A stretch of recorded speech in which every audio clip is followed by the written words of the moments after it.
ժողովուրդը խաբված մնաց, որտեվ այն պրոցեսները, որոնք որ ծավալվում էին,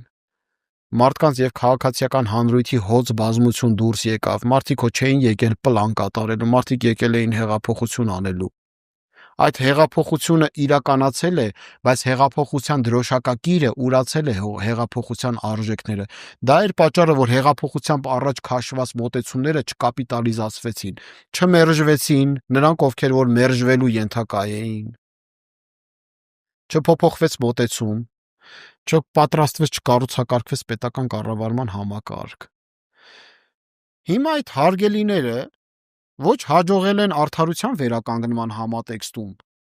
ոչ հաջողել են երկրի պաշտպանական դիմադրողական քաղաքականությունը իրականացնելու, կորցրել են Արցախը, թեպետ ես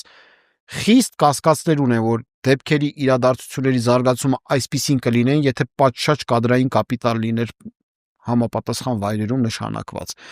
Ձախողել են կադրային քաղաքականությունը, ձախողել են երկրի տնտեսության իմի բերելու եւ կայացման, ռազմաքաղաքական շրջադարձ անելու հանգամանքը, մինչեւ այսօր ՀԱՊԿ անդամ ենք,